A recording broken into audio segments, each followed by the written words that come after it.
Бұл көкжөтел. Баяғыда түп тамырымен жойылған осы дерт Қазақстанға қайта келді. Көкжөтел деген әдеттегі бала ауру емес, бұл тыныс жолдарының қатерлі инфекциясы. Оның ерекшелігі адамды булықтыратын қатты жөтел. Көкжөтел ауыр асқынуларға әкелуі мүмкін, әсіресе сәбилер арасында. Ол пневмонияға ұласып, кей жағдайда миды зақымдап, тіпті өлімге әкеліп соғады.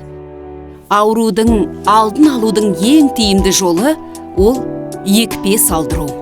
Иса 1,5 ай болған кезде ол көкжөтел ауруымен ауырды. Оның вакцинаға жасы әлі келмеді. Бас миының ишемиясы деген диагноз қойылды.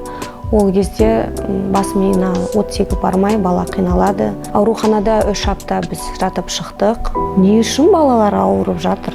Себебі коллективті иммунитет жоқ. Сондықтан балалар ауырады.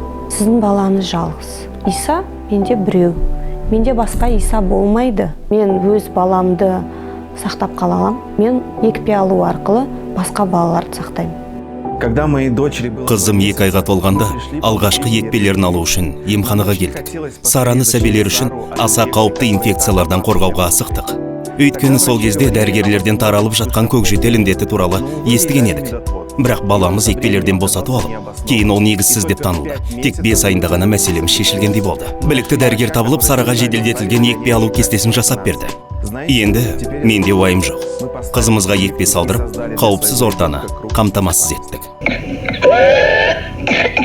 Бұл көкжөтел, ал бұл сау ағза. Балаңыздың балалық шағы қандай болғанын қалайсыз?